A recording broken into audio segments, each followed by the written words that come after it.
ഈശോ മിശിഹായ്ക്ക് സ്തുതിയായിരിക്കട്ടെ.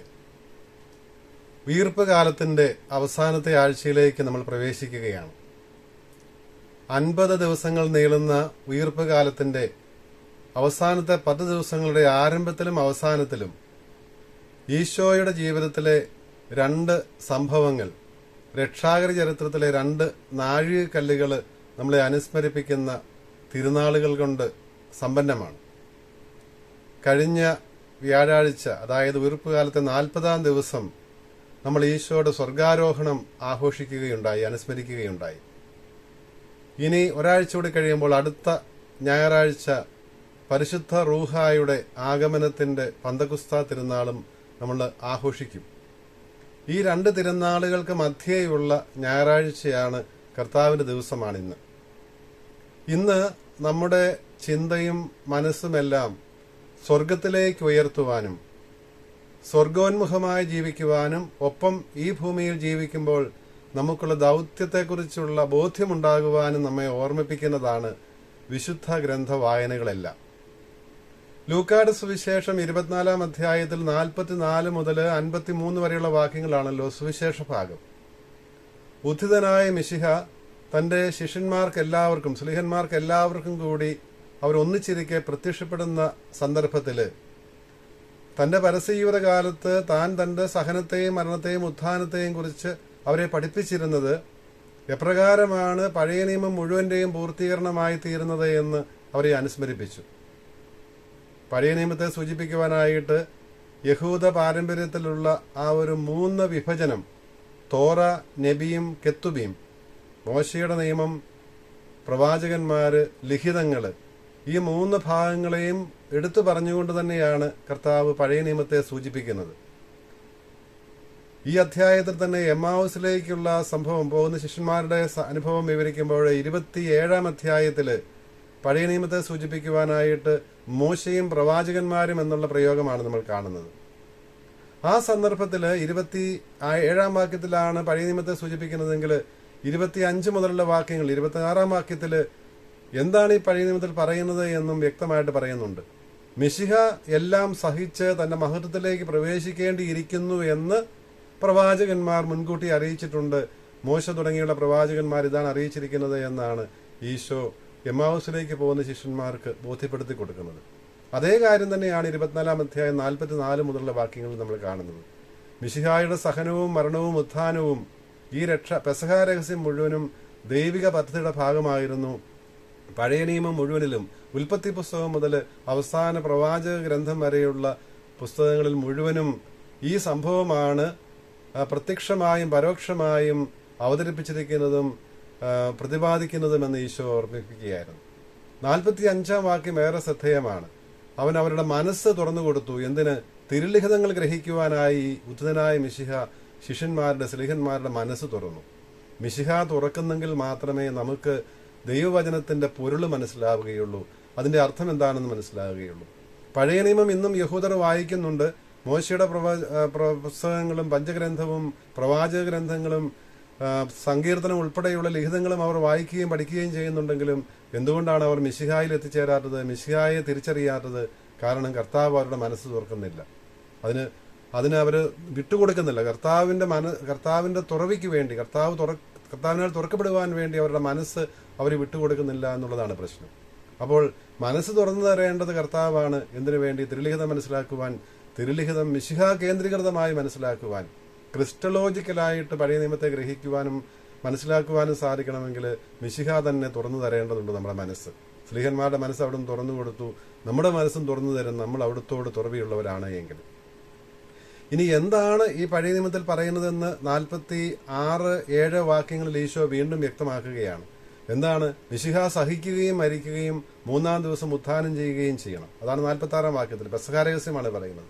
47-ാം വാക്യത്തിൽ ഈ പെസഹ രഹസ്യത്തിന്റെ ലക്ഷ്യം എന്താണെന്ന് പറയുകയാണ്. എന്തിനു വേണ്ടിയായിരുന്നു അവിടുന്ന് സഹിച്ചത്, മരിച്ചത്, ഉത്ഥാനം ചെയ്തത്? അവിടുത്തെ നാമത്തിൽ രക്ഷ ലഭ്യമാക്കുവാൻ വേണ്ടിയിട്ടാണ്. സകല മനുഷ്യർക്കും രക്ഷ ലഭ്യമാക്കുവാൻ വേണ്ടിയിട്ടാണ്. രക്ഷയെ സൂചിപ്പിക്കുവാനായിട്ട് ലൂക്ക ഉപയോഗിക്കുന്ന പദം ഇവിടെ പാപമോചനം എന്നാണ്. കാരണം അവിടുന്ന് സഹിച്ചതും മരിച്ചതും നമ്മുടെ പാപങ്ങളുടെ മോചനത്തിന് വേണ്ടിയാണ്. ലോകത്തിന്റെ പാപം നീക്കുന്ന ദൈവത്തിന്റെ കുഞ്ഞാടാണല്ലോ ഈശോ. അപ്പോൾ ആ പാപമോചനമാകുന്ന രക്ഷ അവിടുന്ന് തന്റെ സഹനമരണോത്ഥാനങ്ങളിലൂടെ സാധിച്ചിരിക്കുന്നു.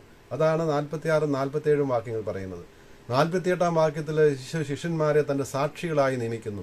നിങ്ങൾ ഇവയ്ക്ക് സാക്ഷികളാണ്. ഏവയ്ക്ക് സാക്ഷികളാണ്? മിശിഹായുടെ സഹനമരണോത്ഥാനങ്ങൾക്ക് സാക്ഷികളാണ് അവർ ഓൾറെഡി. ഇനി ഈ അവിടുന്ന് സാധിച്ചിരിക്കുന്ന രക്ഷ, ഈശോയുടെ നാമത്തിൽ ലഭ്യമായിരിക്കുന്ന രക്ഷ, പാപമോചനത്തിലുള്ള രക്ഷ ലോകം മുഴുവനിലും പ്രഘോഷിക്കേണ്ടിയിരിക്കുന്നു. ഇതിന് നിങ്ങൾ സാക്ഷികളാണ്. ഉദ്ധിതനായ മിശിഹായ്ക്ക് നിങ്ങൾ സാക്ഷികളാണ്. മിശിഹ സാധ്യമാക്കിയിരിക്കുന്ന രക്ഷയ്ക്ക്, പാപമോചനത്തിന് ജെറൂസലമിൽ ആരംഭിച്ച് ലോകം മുഴുവനിലും, ലോകത്തിന്റെ അതിർത്തികൾ വരെ, അവസാന ഭൂമിയുടെ അതിർത്തികൾ വരെ ഈ രക്ഷാസുവിശേഷം എത്തിക്കുവാനുള്ള കടമ ശിഷ്യന്മാർക്കുണ്ട്, തന്നിൽ വിശ്വസിക്കുന്നവർക്കുണ്ട് എന്ന് അവിടുന്ന് ഓർമ്മിപ്പിക്കുകയാണ്. 49 വാക്യത്തില് പഴയ നിയമത്തില് ഈശോ കർത്താവായ ദൈവം ആരെയെല്ലാം വിളിച്ച് ദൗത്യം ഏൽപ്പിക്കുന്നുണ്ടോ അപ്പോഴെല്ലാം അവരെ ശക്തിപ്പെടുത്തിയിരുന്നത് പോലെ ഈ ശിഷ്യന്മാരെ ശക്തിപ്പെടുത്തുവാൻ വേണ്ടി ഉന്നതത്തിൽ നിന്നുള്ള പിതാവിന്റെ വാഗ്ദാനമായ റൂഹാദ് കുരിശായം വാഗ്ദാനം ചെയ്യുന്നു. അതിനുവേണ്ടി ഓർസ്ലമിൽ തന്നെ കാത്തിരിക്കുവാനായിട്ട് അവിടുന്ന് അവരോട് കൽപ്പിക്കുന്നുമുണ്ട്. റൂഹ വന്നതിന് ശേഷം മാത്രമേ ദൗത്യം ആരംഭിക്കാവൂ എന്നാണ് അവിടുന്ന് വ്യക്തമാക്കുന്നത്. ഇവിടെ ഓർസ്ലേമിന്റെ പ്രാധാന്യം നമുക്ക് കാണാൻ സാധിക്കും. ഓർസ്ലമിന്റെ പ്രാധാന്യത്തെക്കുറിച്ചാണ് പഴയ നിയമത്തില് 2ാമത്തെ വായനയായി മിക്ക പ്രവാചകന്റെ പുസ്തകം 4-ാം അധ്യായത്തിലെ ആദ്യത്തെ വാക്യങ്ങൾ നമ്മൾ വായിക്കുന്നുണ്ടല്ലോ. അന്തിമ നാളുകളിൽ കർത്താവിന്റെ ആലയം സ്ഥിതി ചെയ്യുന്ന മല ഗിരിശൃംഗങ്ങൾക്ക് മുകളിൽ സ്ഥാപിക്കപ്പെടും. കർത്താവിന്റെ ആലയം അത് ഓർസ്ലമിലാണ്. അത് സ്ഥിതി ചെയ്യുന്നത് സിയോൻ മലയിലാണ്. ഈ സിയോൻ മല എല്ലാ മലകൾക്കും ഉപരിയായി സ്ഥാപിക്കപ്പെടുമെന്ന് പറയുകയാണ് പ്രവാചകനിലൂടെ കർത്താവ് അരുളി ചെയ്യുകയാണ്. അതിന് എന്താണ് സംഭവിക്കാൻ പോകുന്നത്? ജനതകൾ അവിടേക്ക് പ്രവഹിക്കും. സിയോനിൽ നിന്ന് കർത്താവിന്റെ നിയമവും ഓർസ്ലേമിൽ നിന്ന് കർത്താവിന്റെ വചനവും പുറപ്പെടും. അപ്പോൾ കർത്താവിന്റെ വചനം, സുവിശേഷം എവിടെ നിന്ന് പുറപ്പെടും? ഓർസ്ലേമിൽ നിന്ന് പുറപ്പെടും. അതാണ് മിക്ക പ്രവാചകൻ മുൻകൂട്ടി അറിയിച്ചിരുന്നത്. ഈ പ്രവചനം കർത്താവിന്റെ പ്രവാചകനിലൂടെ പറഞ്ഞിരുന്ന കാര്യം തന്നെ ഇവിടെ ഇതാ പൂർത്തിയാകാൻ പോകുന്നുവെന്ന് ഈശോ ഉദ്ധിതനായ മെശിഹ തന്റെ ശിഷ്യന്മാരെ അനുസ്മരിപ്പിക്കുകയാണ്. അവരെ അതിനുവേണ്ടി നിയമിച്ചയക്കുകയാണ് ചെയ്യുന്നത്. അതിനുശേഷമാണ് 50 മുതലുള്ള വാക്യങ്ങളിൽ ഈശോയുടെ സ്വർഗാരോഹണം, സ്വർഗത്തിലേക്ക് അവിടുന്ന് ആരോഹിതനാകുന്നു. നമ്മൾ കഴിഞ്ഞ ദിവസം കണ്ടതുപോലെ തന്നെ അനുഗ്രഹിച്ചുകൊണ്ടിരിക്കെ ആ അനുഗ്രഹിക്കുന്ന കാര്യങ്ങൾ അവിടുന്ന് താത്തിയിട്ടില്ല. അനുഗ്രഹിച്ചുകൊണ്ടേയിരിക്കുകയാണ് അവിടുന്ന് സ്വർഗത്തിലേക്ക് പോയിരിക്കുന്നത്. അപ്പോൾ ശിരസായ മിശിഹ സ്വർഗത്തിലേക്ക് പ്രവേശിച്ചിരിക്കുന്നു. അതുകൊണ്ട് ശരീരവും ശരീരത്തിലെ അവയവങ്ങളും അവിടെ തന്നെ എത്തിച്ചേരും.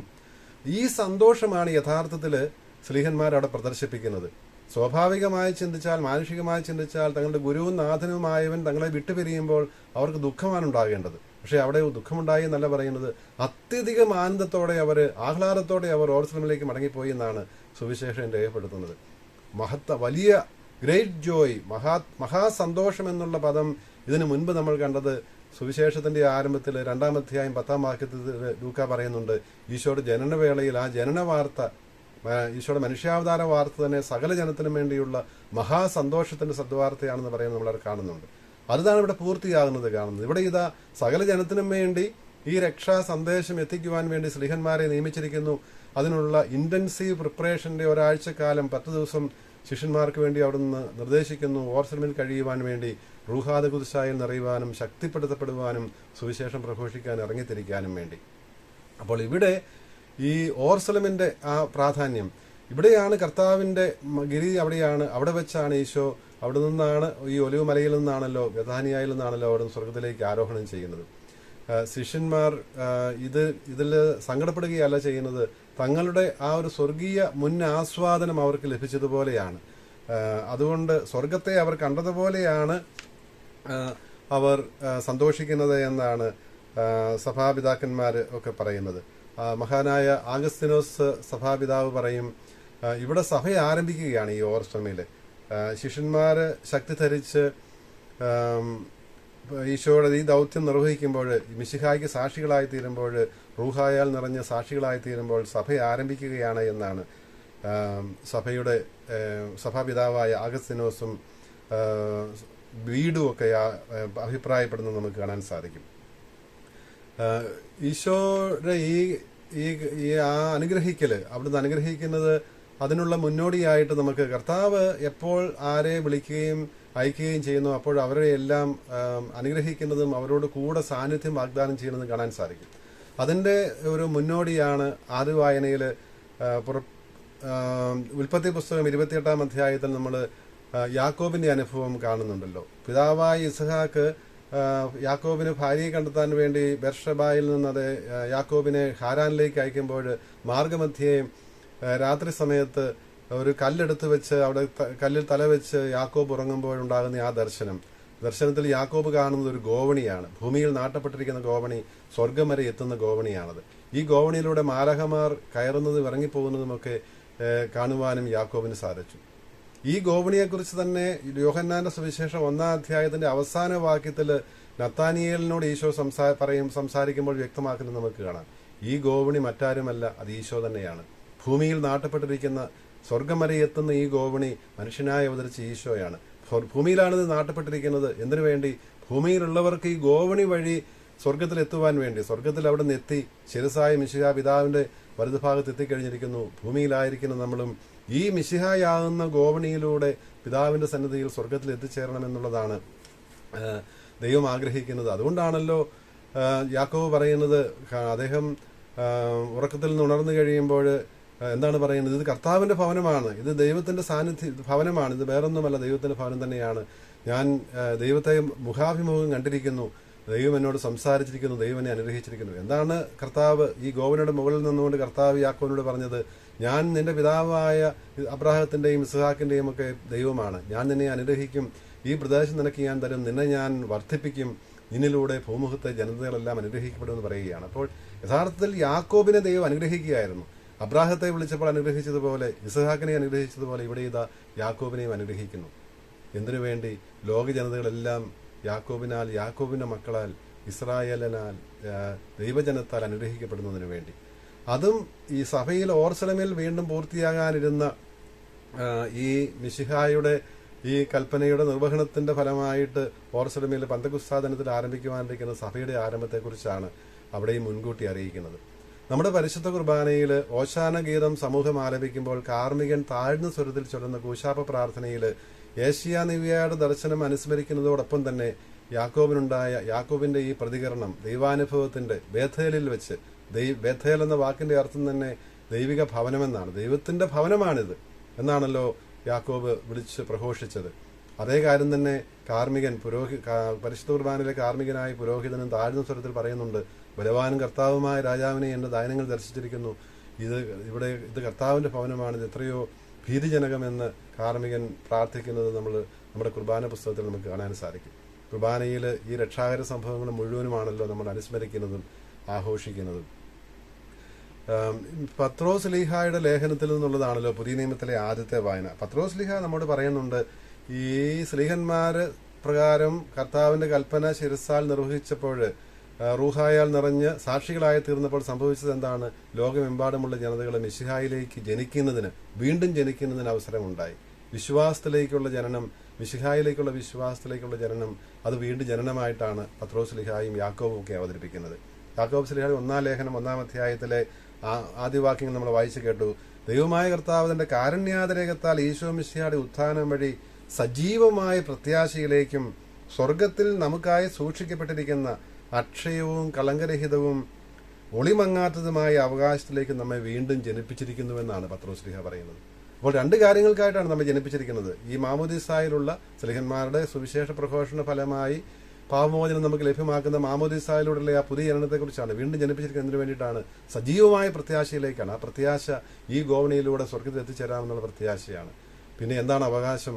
ഒളിമങ്ങാത്തതും കളങ്കരഹിതവുമായ ഈ ഒരു അവകാശം നമുക്ക് വേണ്ടി ഒരുക്കിയിരിക്കുകയാണ്. അത് സ്വർഗഭാഗ്യമാണ്. ഈ സ്വർഗഭാഗ്യത്തിലേക്ക് നമ്മൾ യാത്ര ചെയ്യുന്നവരാണ് ഈ ഭൂമിയിൽ.